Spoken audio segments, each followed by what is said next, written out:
Can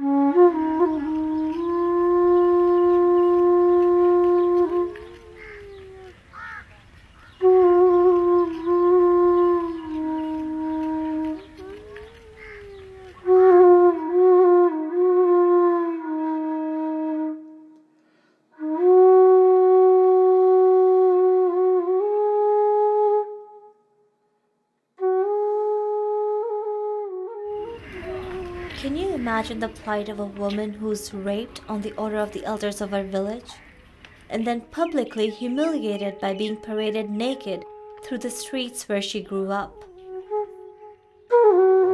जब मैं पहली दफ़ा गई थी तो वो उन लोगों का कहना था जो इन्होंने कोई कदम उठाया तो हम लोग इनको मार देंगे। मेरा खुदकुशी का इरादा था, मेरी माँ मुझे मना करती थी खुदकुशी ना करें। तो जब मैं पहली बार गई थी तो मैं यही सोच कर गई थी कि वो लोग मुझे मार देंगे, मेरी जान छूट जाएगी। लेकिन मुझे ये नहीं था पता जो इस तरह से ये होता है।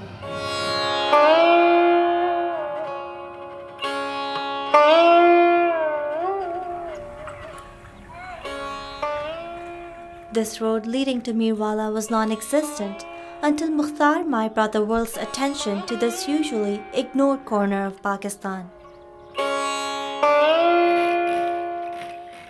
5 years ago, it was alleged that Mukhtar Mai's younger brother Shakur was having an affair with a woman from the affluent Mastoi tribe.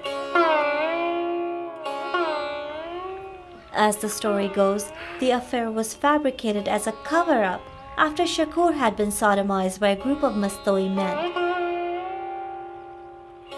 Mastoi elders set up a traditional tribal council, also known as a jirga, in which Mukhtar Mai's fate was sealed. The decision was gang rape. Mukhtar Mai was dishonored in order to protect the honor of the Mastoi tribe, retribution for a crime she had nothing to do with.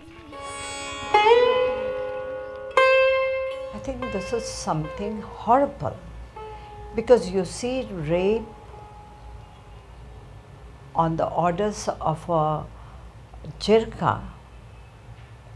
When you call yourself Muslims in a Muslim society, in an Islamic state, abhorring, I think.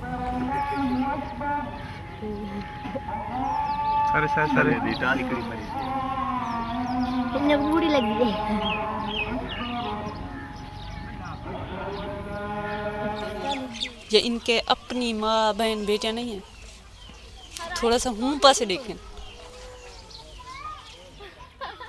आज एक मुख्तियार है, कल को कोई भी लड़की ही चीज़ें जा सकती है।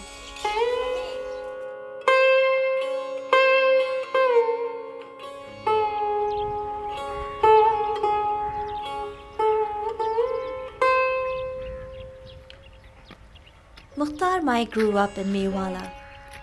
It's a small village near Multan in a region particularly scarred by the feudal system. Here all goes because the feudal lord wills it. The mentality among the poor is that Allah will make the right decision on the day of judgment by picking the disbelievers and the sinners and punishing them. This attitude has given rise to a population that is passive and tolerant of misfortune and calamity. People here have become used to sorrow, relish pain, and exalt suffering.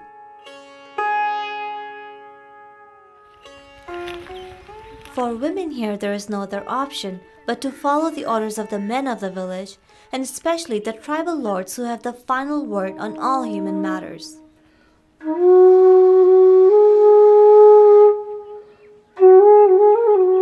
A woman who has been raped finds she has no place in the society, for she brings shame to the family. Mukhtar Mai defied conventional thinking and fought for justice. Her battle soon took on a greater role in the war to end systemic discrimination against women.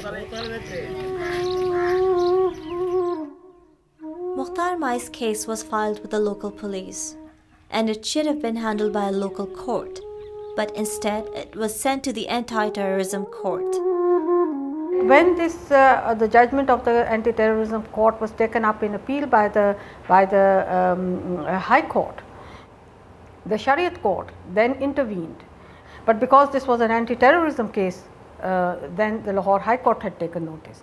The result was that the Supreme Court had to withdraw this case to itself in order to decide what the problem of this conflict of jurisdiction would be. The result is that today we see that there is no judgment so far with regard to what happens in Mukhtar Mai's case.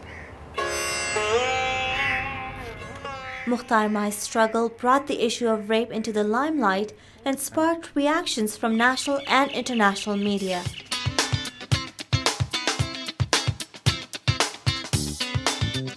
From Pacifica, this is Democracy Now!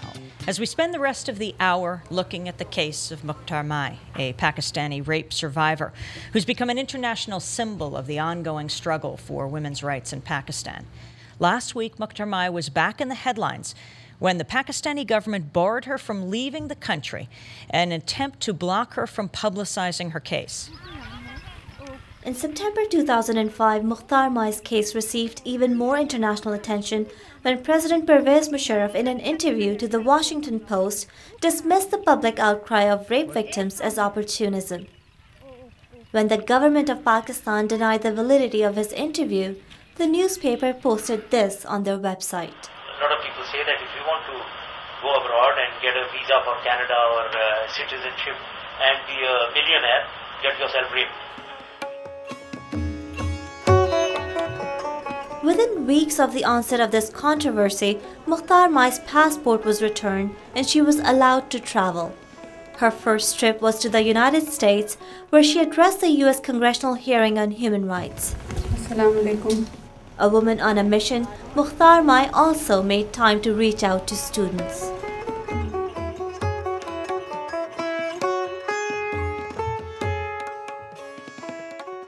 Also in 2005, Glamour magazine named her Woman of the Year to honor her courageous fight for justice. Mukhtar Mai showed the world the real meaning of the word honor. It's the amazing Mukhtar Mai. मेरा नारा है जुल्म को इल्म से ख़त्म करो शुक्रिया.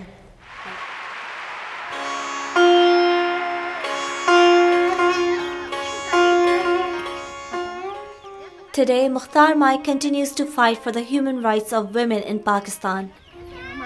In addition to 3 schools for children, she has also started a shelter in her village.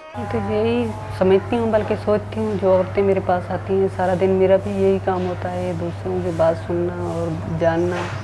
तो जहाँ तक मैं समझती हूँ, क्योंकि पहले किसी औरत के साथ ज़्यादती होती थी तो वो चुप हो जाती थी, लेकिन ज़्यादतियाँ पहले भी होती थी, अब भी होती हैं, हो रही हैं, होती हैं. तो अब किसी भी औरत के साथ छोटी सी भी नाइंसाफ़ी होती है तो अपने लिए आवाज़ ज़रूर उठाती, बोलती ज़रूर है मेरे साथ ये हुआ है, क्यों हुआ है, किस लिए हुआ है, चाहे उसका छोटा सा मसला भी है.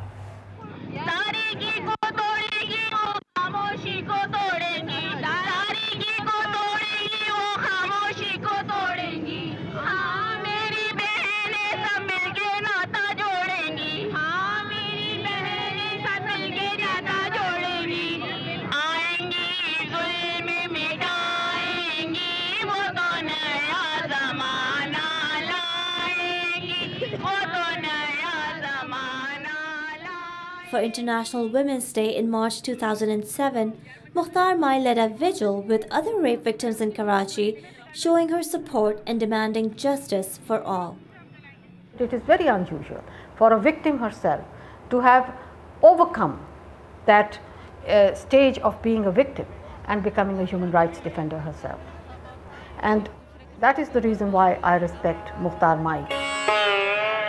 But not all rape cases in Pakistan get as much attention as Mukhtar Mai's.